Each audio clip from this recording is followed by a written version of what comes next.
அன்பு நண்பர்கள் அனைவருக்கும் வணக்கம். வாழ்க வையகம், வாழ்க வளமுடன். எல்லா புகழும் ஆண்டாளுக்கே. நரசிம்மன் திருவடிகளே சரணம். ஸ்ரீமதி விஷ்ணு சித்தாரிய மனோநந்தன ஹதவே நந்தநந்தன சுந்தரி கோதாய நித்தியமங்கலம். தென்னாளுடைய சிவனை போற்றி, எந்நாட்டிற்கும் விரைவாக போற்றி.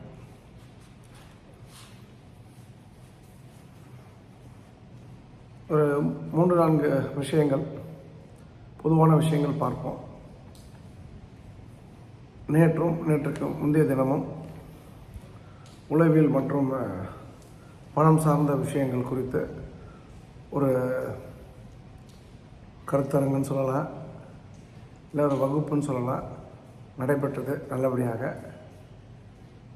24 பேர் வந்திருந்தாங்க. எனக்கு பெரிய மகிழ்ச்சி என்னென்னா,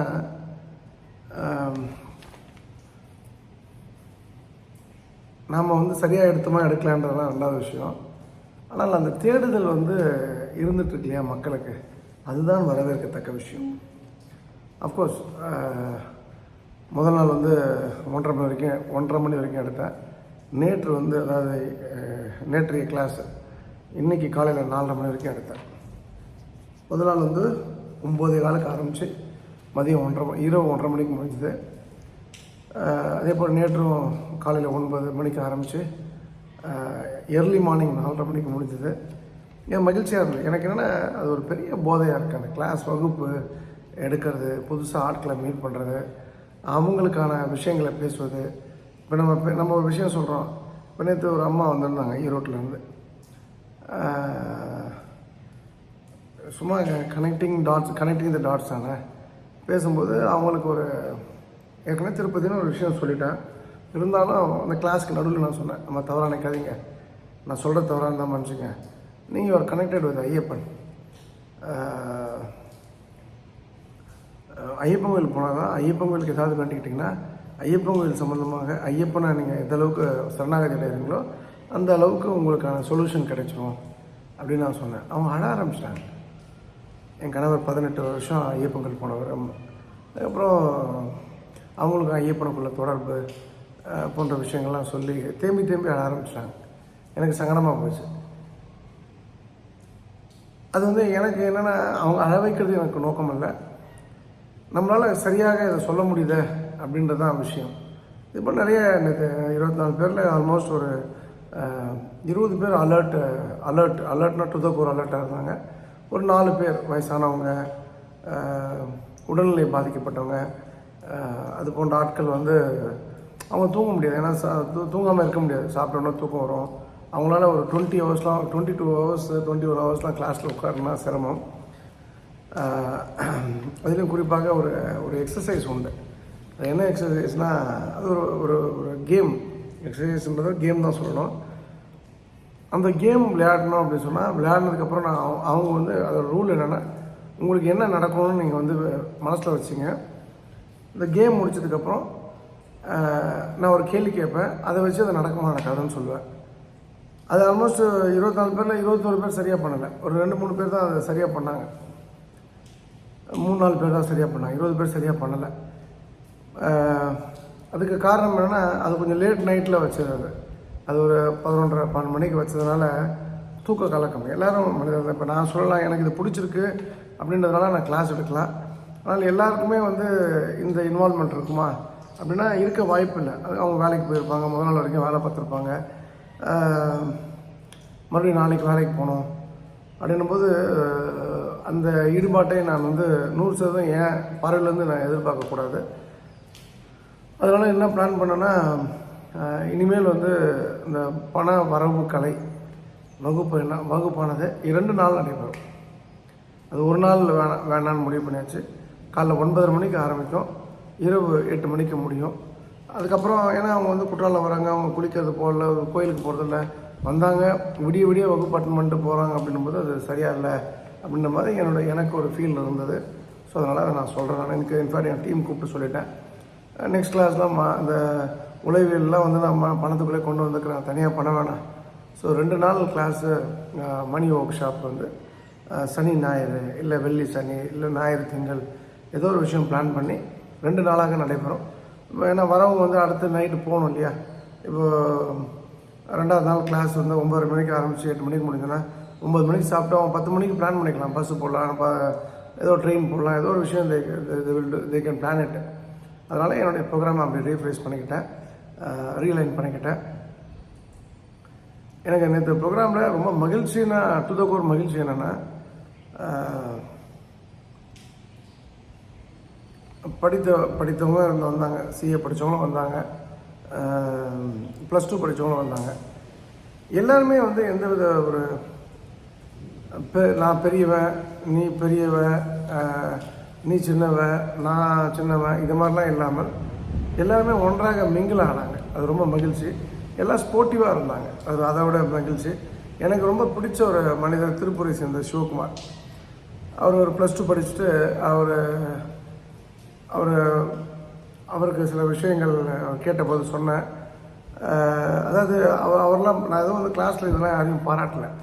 பட்டு ஏன் இந்த வீடியோ வேலை சொல்கிறேன்னா, எனக்கு தெரிஞ்சு மற்றவங்களை விட இவர் தான் அவுட்ஸ்டாண்டிங் ஸ்டூடெண்ட் சொல்லுவேன். ஏன்னா அவருடைய சோஷியல் ப்ரெஷர், அவருடைய ஒர்க் ப்ரெஷர், அவருடைய வாழ்வாதார சூழ்நிலை, குடும்ப சூழ்நிலை, இது எல்லாத்தையும் மீறி 2 நாள் முழுசாக தன்னை ஒப்படைத்து ரொம்ப அட்டென்டிவாக இருந்து பெருசாக பேசாமல் பெருசாக மிங்கிலாகலாம் கூட கிளாஸை டிஸ்டர்ப் பண்ணாமல் ரொம்ப கவனமாக கவனித்த தம்பி வந்து திருப்பூரில் எவ்ரிதிங் கோஸ் வெல் ஒரு 15-20 வருஷத்தில் ஒரு டாப் 3 பீப்புளில் ஒரு ஆளாக அவர் வருவார். அதுக்கான எல்லா நல்ல விஷயங்களும் அவர்கிட்ட இருக்குது. ஸோ அவருக்கான ஸ்பெஷல் வாழ்த்துக்கள். அதே மாதிரி எல்லாருமே வந்து ரொம்ப எல்லாருமே சிரித்தாங்க. சிலர்லாம் வந்து ஒரு 3 விரலை வந்து அந்த வயிற்றுக்குள்ளே விட்டுட்டார் ஒருத்தர். ஏன்னா அது வந்து கிட்னி ஜாம் ஆகிடும் அப்படின்னு சொல்லிட்டு கிட்னியை கண்ட்ரோல் பண்ணுறதுக்காக இடம் மாறுற மாதிரி ஆயிடுச்சு. ஒரு 3 விரலை வயிற்றுள்ள அப்படியே அந்த நரசிம்மர் குத்துற மாதிரி குத்தி நிறுத்தி, ஒருத்தர்லாம் பார்த்திங்கன்னா சிரிப்பை வந்து என்ன பண்ணிட்டான்னா இப்படி மீசி இப்படி பிடிச்சிட்டு சிரிப்பு வரக்கூடாமல் தன்னை சிரித்தா வந்து உயிர் போய்டணும் போது மீச டெக்னிக்லாம் எனக்கு அவங்ககிட்ட தான் நான் கற்றுக்கிட்டேன். ஸோ மகிழ்ச்சி, மிகுந்த மகிழ்ச்சி. வரும் நாட்களில் இன்னும் சில விஷயங்களை ஆட் பண்ணி இன்னும் பெட்டராக அதை பண்ணணுன்னு ஆசைப்பட்றேன். ரெண்டாவது வந்து சுரேஷ் அப்படின்னு ஒருத்தர் வந்து இந்த வகுப்புக்கு வந்திருந்தார். இந்த வகுப்புக்கு இல்லை, இதுக்கு முன்னாடி 4 நாள் வாஸ்து கிளாஸ்க்காக என் நண்பர்கள் இருக்கிற கிளாஸ்க்கு வந்திருந்தார். அவர் பார்த்திங்கன்னா ஒரு இடத்துல வந்து என்னை பார்க்குறாரு ஒரு ஃபாலோவராக. நான் பில்டிங் உடைக்கிற மிஷின் வேணும் அப்படின்றாரு. அப்புறம் எல்லாத்தையும் இந்த ஆண்டாள் பிஸ்னஸ் ஃபோரம் வாயிலாக ஒரு 1.5 லட்ச ரூபா பணம் கலெக்ட் பண்ணி கொடுத்தோம். எனக்கு நேற்று தான் தெரிஞ்சது அவன் அந்த மிஷின் வாங்காமல் ஹோட்டலில் ஆரம்பிச்சிருக்கான். ஹோட்டலு அவுட்டு 32,000 ரூபா செலவு பண்ணி ஒரு கிளாஸ்க்கு வரான். யார் விட்டு பணம்? இப்போ 1.5 லட்ச ரூபா ஒருத்தன் கொடுத்துருக்கானே, அவனுக்கு நம்ம திரும்ப கொடுக்கணுமே, அவனுக்கு நம்ம பதில் சொல்லணுமே, அவன் சொன்ன பிஸ்னஸை நம்ம பண்ணலையே, இந்த எண்ணம் அந்த தம்பிக்கு இல்லை. அது எனக்கு ஒன்றும் ப்ராப்ளமே கிடையாது. நான் எப்போவும் சொல்கிறேன், மதுரையில் வந்து ப்ரோக்ராம் நடந்தப்போ புருஷன் வந்தார், அதனால் நான் வந்து நானும் ப்ரோக்ராமில் ஃப்ரீயாக கலந்துப்பேன். பொண்டாட்டி வந்தாங்க, நானும் புருஷன் வண்டியில் காரில் வந்தேன், ப்ரோக்ராமில் கலந்துப்பேன் அப்படின்னு சொல்லி பணம் கொடுக்காமல் கலந்துக்கு சென்றவர்கள் 300க்கும் மேற்பட்டோம். சேலத்தில் வந்து தங்கம் ஐஃபோனை வச்சுட்டு கோல்டு காயின் வாங்கினவங்க ஒரு 100 பேருக்கு மேலே இருப்பாங்க. பணம் உள்ளவங்கெல்லாம் கோல்டு தானே வாங்கிப்போம் யாரோ கொடுக்குறாங்கன்ட்டு. ஆனால் இது போல் இந்த சுரேஷ் போல் ஏமாத்துறவங்களுக்கு நான் ஒரே ஒரு விஷயம் தான் சொல்கிறேன். நீங்கள் என்ன ஏமாத்துறது ஒரு விஷயம் கிடையாது. நான் சாதாரண மனுஷன் தானே உங்களை போல். ஆனால் நமக்கு மேலே ஒருத்தர் இருக்கான். அந்த கடவுளோட கோர்ட்டில் உங்களுக்கு கிடைக்கக்கூடிய தண்டனை ரொம்ப கடினமாக இருக்கும். இப்போ மதுரையில் ஏமாத்துறாங்க, நான் மனப்பூர்வமாக சொல்கிறேன். அந்த மதுரையில் எனக்கு பணம் வந்தது பணம் வரல அந்த இதில் நான் சொல்லலை. ஒரு கற்றுக்கிறதுக்கு கூட ஒரு சீட்டிங்கு, அதில் கூட ஒரு 420 வேலையோடு ஒருத்தன் வந்திருக்கான் அப்படின்னு சொன்னால், ஒருத்தி வந்திருக்கா அப்படின்னு சொன்னால், அவங்க குடும்பம் எப்படி நல்லாயிருக்கும், அவங்க பிள்ளைங்க எப்படி நல்லாயிருக்கும். ரெண்டாவது வந்து இது போல் நிறைய சம்பவங்கள், நான் இது 1 2 நான் சொல்கிறதுக்கெலாம் நான் சொல்லலை. நான் நிறைய சம்பவங்களை சொல்லலாம். இந்த இப்போ சுரேஷ்லாம் வந்து என்னால் தாங்கவே முடியல. அடுத்தவங்க காசு 1.5 லட்ச ரூபா வாங்கிட்டு அதை வந்து வட்டி இல்லாமல் கொடுத்துருக்கோம், திருப்பி கொடுக்கணும், நஷ்டமாயிட்டா பரவாயில்ல. ஆனால் 32,000 ரூபா கொடுத்து ஒரு வகுப்புக்கு வரக்கூடிய அளவுக்கு அவன் இருக்கானா, அவன் எவ்வளோ பெரிய சீட்டிங் அண்ட் 420 இருப்பான். அது ரொம்ப பெயின்ஃபுல்லான ஒரு விஷயமாக போச்சு. இவங்க இது போல் ஏமாத்துறவன் இந்த தங்கம் வச்சுக்கிட்டு பணக்காரனாக இருந்துட்டு எவனோ ஒருத்தன் ஃப்ரீயாக வந்து 1 கிராம் தரான் அப்படின்னு ஏமாத்துறாங்க பார்த்தீங்களா. அவங்க அந்த அந்த அந்த எவ்வளோ ரூபாய் ஏமாத்துறாங்களோ இன்ட்டு 1 லட்சம் மடங்கு அவங்க நஷ்டம் ஏற்படும். இல்லை அந்த வீட்டில் ஏதாவது உயிர் போயிடும், அவ்வளோதான். இதுதான் வந்து அதோட உண்மையான தாத்பரியம். ஆகவே தயவுசெய்து சொல்கிறேன், நாம் வந்து இப்போ என்னை நம்பி ஒரு 100 பேர் ஒரு 2 கிராம் 1 கிராம் கோல்டு கொடுக்குறாங்கன்னா, இன்னைய வரைக்கும் அந்த கோல்டு கொடுத்தவங்கள எக்ஸப்ட் பாலவாக்கத்தை சேர்ந்த ஒரு பெண்மணி 4 கிராம் கொடுத்தாங்க.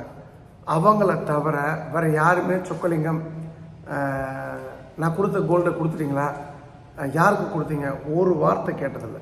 அந்த நம்பிக்கை தான் என்னுடைய பலம். அப்போ அப்படி ஒரு நம்பிக்கையாக கொடுக்குறவங்களுடைய கோல்டை நான் எனக்கு வேண்டப்பட்டவங்க கொடுக்குறேன். அஃப்கோர்ஸ் நமக்கு தெரிஞ்சவங்க தான் கொடுக்க முடியும் பாதிக்கப்பட்டவங்களுக்கு. அது என்னுடைய குழு அவங்க பர்ஃபெக்டாக பண்ணிகிட்ருக்காங்க. அந்த இடத்துல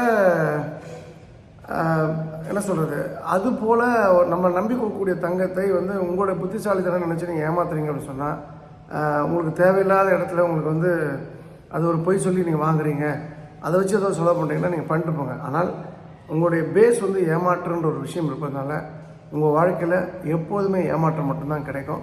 ஸோ அதை நீங்களும் நானும் யாருக்கும் பண்ணக்கூடாது என்பதை நான் ஆணித்தரமாக வலியுறுத்த ஆசைப்படுகின்றேன். ஒரு வாரத்துக்கு முன்னாடி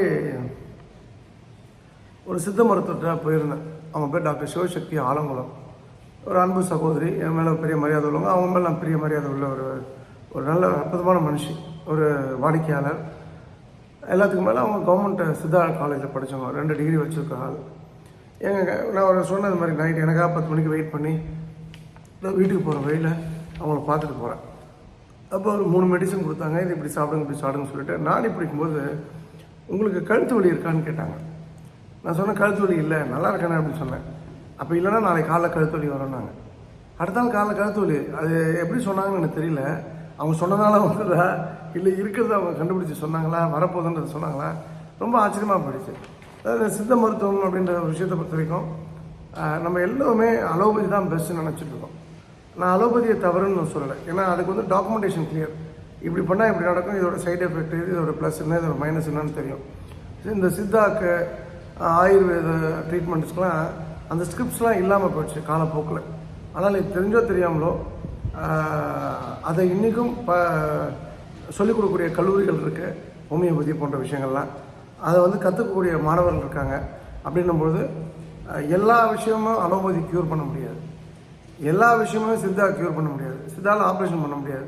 அப்படின்னும்போது எதுக்கு எது சூட்டபிள்ன்ற ஒரு மக்களுக்கு ஒரு விழிப்புணர்வு வேண்டும். ஸோ அந்த வகையில் எனக்கு அந்த விழிப்புணர்வு இருக்குது. சில பிரச்சனைகளுக்கு சித்தா தான் மெடிசன் தெரியும். அந்த வகையில் சித்தாவை கைவிட்டுறாதீங்க. நீங்கள் கைவிடுறதுனால உங்கள் உடலுக்கு தான் பாதிப்பு என்பதை புரிந்து கொள்ளுங்கள். 4வது விஷயம், நீங்கள் ஒரு 5 பேர் டைனிங் டேபிளில் உட்காந்து சாப்பிட்டுருக்கோம். சாப்பிடும்போது ஒருத்தருக்கு சாப்பாடு தீர்ந்து போயிருக்கும், வெள்ளை சாதம் சாப்பாடு. உடனே அங்கே உட்காந்துருக்க பெண்கள் என்ன பண்ணுவாங்கன்னா, ஒன்று கை கழுவிட்டு எடுத்து வந்து போடுவாங்க, இல்லைனா வந்து அவங்க சாப்பிட்டு அந்த இடது கையில் அந்த சாதத்தை எடுத்து தட்டில் போடுவாங்க. அது மிக மிக மிக மிக மிக தவறான பழக்கம். நீங்கள் சாப்பிட்றீங்க, நீங்கள் இடது கையில் எடுத்து போடுறது இப்போ நான் தப்பு இல்லை. இப்போ நான் சாப்பிட்றேன், சாப்பாடு தீர்ந்து போச்சு, அந்த கரண்டியால் இடது கையில் எடுத்து போடுறேன் அன்னத்தை என்பது, அப்போ அந்த அன்னத்திட்ட மன்னிப்பு கேட்டு சாப்பிட்டுக்கலாம், தவறு கிடையாது. ஆனால் உங்களுக்கு ஆப்போசிட்டில் உட்காந்துருக்க மனைவியோ அக்காவோ தங்கையோ இடது கையில் அந்த உணவை எடுத்து போடுறாங்கன்னா அது வந்து என்ன சொல்கிறது, அந்த வார்த்தை தப்பு. நான் நார்மலாக இந்த மாதிரி வார்த்தை சொல்கிறத அது தரித்திரம், அவ்வளோதான், வேறு எதுவுமே கிடையாது. ஸோ அதை அவாய்ட் பண்ணிங்க. அண்டு நான் வந்து ஃபைனலாக வந்து ஜூன் 29லேருந்து ஜூலை 4 வரைக்கும் 2 அல்லது 4 வரைக்கும் டிபெண்ட்ஸு நான் சென்னையில் இருப்பேன். ஷூராக 2ஆம் வரைக்கும் சென்னையில் இருப்பேன். ஏதாவது யூஸ்ஃபுல்லாக ஏதாவது ஒர்த்து மீட்டிங் அப்படின்னு சொன்னால் தயவுசெய்து வாங்க. எனக்கு இந்த மீனாட்சின்னு ஒரு சிஸ்டர் ஒருத்தாங்க, ஏதோ நான் ஒருத்தர் அவங்க வந்தாங்க கரெக்டு. அவங்களுக்கு வந்து ஒரு ஃப்ரெண்டு, அவன் ஏதோ இன்டீரியர் பண்ணுறான். சொக்கலிங்கம் சார் வந்து பாருங்க, அவனுக்கு நான் யாருன்னு தெரியாது, என்னென்னு புரியாது, என்னப்பா வேணும் இன்டீரியர் பண்ணுறேன். அப்போ எனக்கு நான் எப்படி இன்டீரியருக்கு நான் சப்போர்ட் பண்ண முடியும்? எங்கள் டீம்லேயே ஆள் இருக்காங்க. நம்பர் 2, நான் வந்து கன்ஸ்ட்ரக்ஷன் பண்ணலை. அப்படின்னும்போது ஒரு 10 செகண்டில் முடிஞ்சு போச்சு. அவன் பாவம் ½ hour வெயிட் பண்ணிட்டேன். ஸோ இது மாதிரி வந்து டைம் வேஸ்ட் பண்ணாதீங்க. அந்த மீனாட்சி போன்ற சகோதரி கேட்குறேன், உங்களுக்கு என்ன பிடிச்சிருக்கா, நீங்கள் உங்களுக்கு ஏதாவது கேள்வினா வந்து கேளுங்க, வந்து பார்க்கணும் பாருங்கள். அட் த சேம் டைம் உங்கள் ஃப்ரெண்டு அவனுக்கு நல்லது பண்ணணும் இவனுக்கு நல்லது பண்ணோன்னா நான் வந்து என்னை வந்து கிராண்டடாக எடுத்துக்காதீங்க. நீங்கள் என்ன கிராண்டடாக எடுத்துக்கிறீங்கன்னா உங்களை யாராவது கிராண்டடாக எடுத்துப்பாங்க. நீங்கள் என்னை இலவசமாக எக்ஸ்ப்ளாய்ட் பண்ணுறீங்க, என்னை இலவசப்படுத்துறீங்க அப்படின்னா நீங்கள் இலவசப்படுத்தப்படுவீர்கள், உங்களை எக்ஸ்ப்ளாய்ட் பண்ணுவாங்க. நீங்கள் உங்களோட எல்லா விஷயங்களும் இலவசமாக தான் இருக்கும், பணத்தை நோக்கி நீங்கள் பயணிக்க முடியாது. இது அந்த சகோதரிக்கான மெசேஜில், இது பொதுவாக எல்லாருக்குமே ஆன மெசேஜ். ஆனால் நிறைய பேர் வந்து ஒரு தவறு பண்ணுறாங்க. இப்போ என் வீட்டுக்கு நிறைய பேர் வராங்க போகிறாங்க, என் அம்மா பார்க்குறாங்க, ஒய்ஃபை பார்க்குறாங்க, பொண்ணை பார்க்குறாங்க, பையனை பார்க்குறாங்க, பொது இடத்துல பார்க்குறாங்க, தெரிஞ்சவங்கன்னா. சொக்கலிங்கத்துக்கும் உங்களுக்கு தான் பழக்கம். வீட்டு ஆட்களோட ஃபோன் நம்பர் வாங்காதீங்க. அவங்களுக்கு ஒரு ப்ரைவசி இருக்குது. அது ஒரு கேவலமான கேடுகட்ட ஒரு பழக்கம். அது வேண்டாம். அது வந்து சப்போஸ் எங்கள் அம்மாவே கொடுக்குறாங்க, நம்பர் கொடுக்குறாங்கன்னா ஓகே. ஏன்னா எனக்கு என்ன ஒரு வழின்னா, எங்கள் அம்மாவுக்கு ஒரு 75 வயசு ஆச்சு. அவங்க வந்து இப்போ எங்கள் அம்மா ஆகட்டும், எங்கள் மாமனார் ஆகட்டும், அவங்க வந்து பொதுவாக வயதானவங்க பேசிகிட்டே இருப்பாங்க. அந்த பேச்சில் கண்ட்ரோல் இருக்காது. ஏதாவது குடும்ப விஷயங்கள் வந்து போகும். நம்ம குடும்ப விஷயம், நம்ம எதுவும் கள்ளக்கடத்தில் கஞ்சாக வியாபாரமும் பண்ணலை, நான் எங்கே இருக்கேன், எங்கே போயிருக்கேன், இந்த இன்ஃபர்மேஷன் அடுத்தவங்களுக்கு தேவையில்லை. அதனால் எல்லோருக்குமே விரும்பி கேட்டுக்கொள்வது என்னென்னா, நீங்கள் எனக்கு என்னோட நட்பாருங்க. உங்களுக்கு தேவைப்படுற பட்சத்தில் நான் என்னோடய மனைவியோ என்னுடைய அம்மாவையோ உங்களை கனெக்ட் பண்ணி விடுறேன். நீங்கள் வந்து அவங்கள பார்க்குற பட்சத்தில் அவங்கள்ட்ட ஃபோன் நம்பரை கேட்டு அவங்கள ஒரு எம்ப்ராஸ் பண்ணாதீங்க. அது ஒரு நல்ல பழக்கம் அல்ல. ஸோ இது வந்து கொஞ்சம் ஃபாலோ பண்ணிங்க.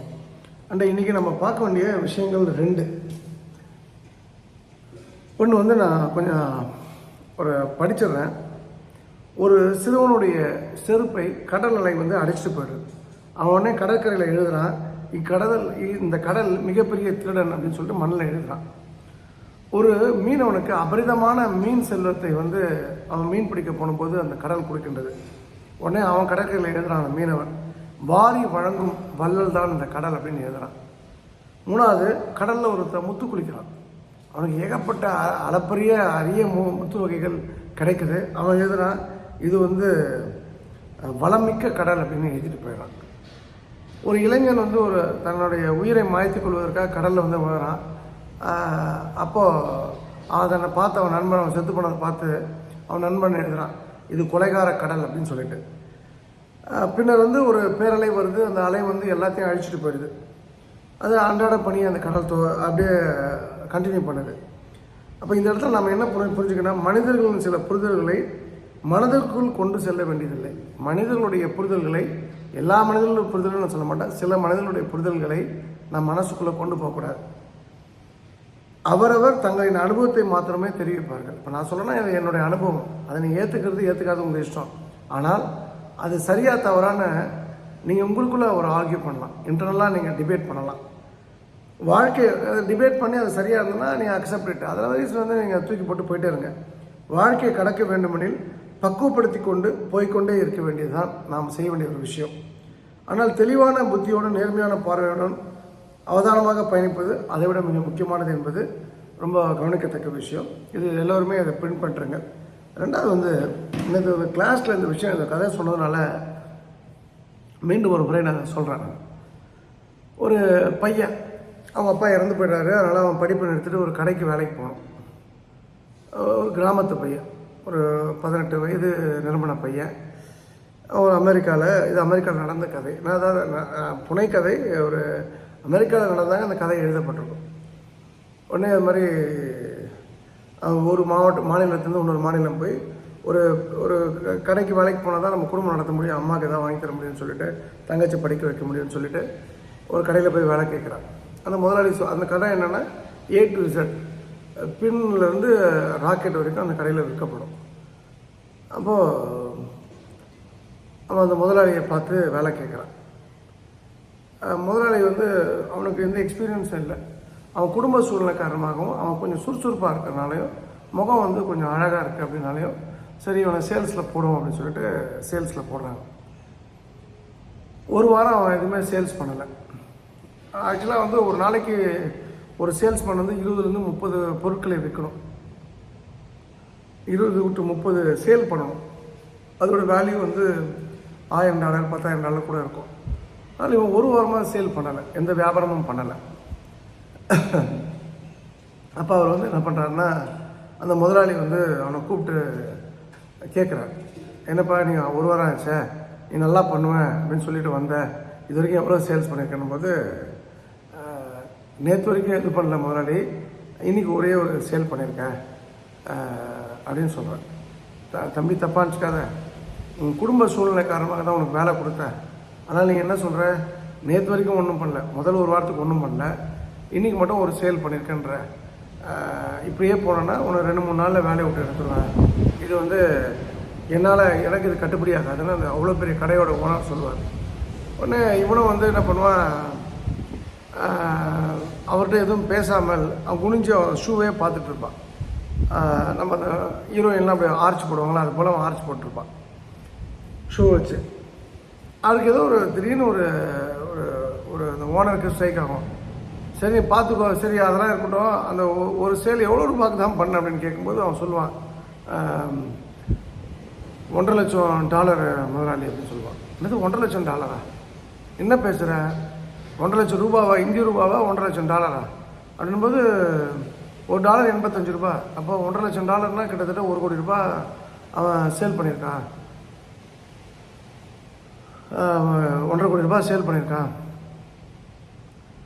அதனால் அவர் அசந்து போயிடுவார். என்ன சேல் பண்ணன்னு கேட்கும்போது ஒரு கஸ்டமர் வந்தார். அவருக்கு வந்து ஃபிஷ் மீன் பிடிப்பதற்காக அது மீன் தூண்டில் மாட்டுறதுக்கான உணவுகளை கொடுத்தேன். அப்புறம் அவர்கிட்ட இருந்த அந்த ஊசி நல்லா இல்லை, நம்ம ஊசியை விற்றேன். நம்ம ஊசி வந்து ஒரு குறிப்பிட்ட ஃபிஷ்ஷிங் ஸ்டிக்கில் தான் அது ஒட்டும், அது லாக் ஆகும். அவர்கிட்ட இருந்து எதுவும் நம்ம எதுவும் மிஸ்மேட்ச் இருந்தது. அதுக்கப்புறம் ஸ்டிக்கு விற்றேன். அப்போ நிறைய கியர்ஸ் அதை சுற்றுறதெல்லாம் விற்றேன். அப்புறம் அவர் வந்து கொஞ்சம் வந்து ஒரு கேள்வி கேட்டேன், எங்கே போய் மீன் பிடிக்க போறீங்கன்ட்டு. அவர் கோஸ்டலில் ஒரு இடத்த சொன்னார், வெஸ்ட் கோஸ்ட்டில் ஒரு இடத்த சொன்னார். அப்போ நான் சொன்னேன், நீங்கள் வந்து கடற்கரை ஓரத்தில் பிடிச்சிங்கன்னா உங்களுக்கு நிறைய கிடைக்காது, கடலுக்கு நடுவில் போகணுமா அப்படின்னு. எங்கிட்ட இருக்க போட்டு நல்ல போட்டு, இது ரொம்ப சேஃபான போட்டு, உலகத்துலேயே சேஃபான போட்டு தான் அப்படின்னு சொல்லிட்டு நம்ம போட் டிபார்ட்மெண்ட் கொண்டு போயிட்டு ட்வின் இன்ஜின் போட்டு ஒன்று விற்றுட்டேன். அப்போ அவர் கேட்டார் வந்து, இந்த போட்டை விற்றுட்டேன் கரெக்டு, ஆனால் இந்த போட்டை வந்து எப்படி வந்து நான் கொண்டு போகிறது, நான் வச்சுக்கிறது ஹோண்டா காரு அப்படின்னும் போது, ஐயோ அப்பா அது சரியாக இருக்காது. அப்போ அந்த போட்டை கொண்டு போகிறதுக்காக ஒரு 4x4 ஒரு ஜீப் ஒன்று விற்றுட்டேன் அப்படின்னு சொல்லுவான். அப்புறம் அது மட்டும் இல்லை முதலாளி, அதுக்கப்புறம் வந்து அவர் போய் தங்கறதுக்கு எங்கே போய் தங்குவீங்கன்னு கேட்டேன். தங்கறதுக்கு இடம் கிடையாது, எனக்கு தெரியாதுன்னு சொன்னார். அப்போ ஒரு 8 டென்ட்டை விற்றுட்டேன். அந்த 8 டென்ட்டே $10,000 ஆச்சு முதலாளி. அப்புறம் ஒரு 2 கேஸ் பியர் விற்றுட்டேன். ஹாப்பியாக இருக்கணும், ஜாலியாக என்ஜாய் பண்ணி மீன் பிடிங்கன்னு சொல்லிட்டு. அப்புறம் மளிகை, அப்புறம் வந்து காய்கறிகள்லாம் விற்றுட்டேன் முதலாளி. அப்புறம் ஆடு மாடு, அவர் என்னெல்லாம் வந்து ஒரு வாரத்துக்கு தேவையோ எல்லாத்தையும் விற்றுட்டேன். அதெல்லாம் வைக்கிறதுக்கும் ஃப்ரிட்ஜையும் விற்றுட்டேன், கூலரையும் விற்றுட்டேன். அப்புறம் வெயில் அதிகமாக இருந்ததுன்னா பேட்ரி ஃபேனை விற்றுருக்கேன் அப்படின்னு சொல்லி ஒரு பெரிய லிஸ்ட்டே சொல்லிகிட்ருப்பான். இவர் அப்படியே தலை சுற்றுற மாதிரி ஆகிடும். சரிப்பா, அவர் வந்து ஒரு சாதாரண மீன் பிடிக்கிறதுக்கான உணவை வாங்க வந்தவர், மீன் பிடிப்பதற்காக அந்த தூண்டிலில் ஒரு புழு மாட்டுவாங்க, அது மாதிரி வாங்க வந்தாலும் இவ்வளோ விற்றுருக்கியப்பா அப்படின்னு ஆச்சரியப்படும்போது, இல்லை முதலாளி, அவர் அதுக்காக வரல, அவர் ஒரே ஒரு தலைவலி மாத்திரை வாங்க வந்தார், நேற்று நைட்லேருந்து தலைவலின்னு சொன்னார் அப்படின்னு சொன்னோன்னே அவர் மயக்கடிச்சு விழுந்ததா கதை முடிஞ்சிடும். இதில் நாம் என்ன தெரிஞ்சுக்கணுன்னா, இதுதான் ஸ்மார்ட்னஸ். ஒரு பிஸ்னஸில் நீங்கள் ஜெயிக்கணும் அப்படின்னு சொன்னால் உழைப்பு இருக்கணும், கடினமான உழைப்பு இருக்கணும், நேர்மையான உழைப்பு இருக்கணும், புத்திசாலித்தனமான உழைப்பு இருக்கணும், அந்த எல்லாத்த விட ஸ்மார்ட்டான உழைப்பு இருக்கணும். அப்போ அந்த உழைப்பு, கடினமான உழைப்பு, நேர்மையான உழைப்பு, புத்திசாலித்தனமான உழைப்பு, எல்லாத்துக்கும் மேலே அந்த என்ன சொல்கிறது, புத்திசாலித்தனமானது தான் ஸ்மார்ட் ஒர்க்கு. அந்த ஸ்மார்ட் ஒர்க் வந்து நம்ம நிறைய பேர்ட்ட மிஸ் ஆகுது. எல்லாமே வந்து நீங்கள் பிஸ்னஸ் ஆப்பர்ச்சுனிட்டியாக பார்க்கணும். எல்லாத்தையுமே நீங்கள் when you say some place, இடம் பார்க்குறீங்க, ஒரு இடத்துக்கு போகிறீங்க, ஒரு ஊருக்கு போகிறீங்கன்னா அந்த ஊரையே நீங்கள் பிஸ்னஸாக பார்க்கணும். பிஸ்னஸாக பார்த்தா தான் நீங்கள் பெரிய ஆளாக முடியும். இல்லை நீங்கள் வந்து கடைசி வரைக்கும் என்ன சொல்கிறது, ஏதாவது ஒரு சாதாரண கம்பெனியில் ஒரு குமாஸ்தாவாக, ஒரு இன்ஜினியராக, ஒரு சாதாரண டாக்டராக உங்களுடைய வாழ்க்கை முடிஞ்சு போயிடும். நீங்கள் வந்து ஆக சிறந்த வாழ்க்கை வாழணும்னா இந்த ஸ்மார்ட் ஒர்க், புத்திசாலித்தனமான ஒர்க் வந்து ரொம்ப ரொம்ப இம்பார்ட்டண்ட்டு. அப்போ அந்த ஒர்க்கை வந்து நீங்கள் கையில் எடுக்கணும்னா நீங்கள் வந்து உலகத்தை படிக்க பழகணும். ஸோ படிக்க பழகணும்னா பயணப்படணும். ஸோ பயணப்படுங்கள், உலகத்தை நன்றாக படியுங்கள். படித்த பிறகு உங்களை ஆக சிறந்த ஒரு தொழிலதிபராக மாற்றுறதுக்கான முயற்சியை முன்னெடுத்து செல்லுங்கள். இந்த அருமையான வாய்ப்பை கொடுத்த திருச்செந்தூர் பணிமுருக்கும் என் தாய் ஆண்டாள் நரசிம்மருக்கும் என் மனமார்ந்த நன்றி. மீண்டும் நாளை இரவு உங்களை சந்திக்கின்றேன். ஆடி ஆடி அகம் பறைந்து இசை பாடி பாடி கண்ணீர் மல்கி எங்கும் நாடி நாடி நரசிங்கா வென்று வாடி வாடும் இவ்வானதுவே. எல்லா புகழும் ஆண்டாளுக்கே. நரசிம்மன் திருவடியிலேயே சரணம். நன்றி, வணக்கம். சர்வம் கிருஷ்ணார்ப்பணம். ஸ்ரீராம் ஜெயம் ஸ்ரீராம்.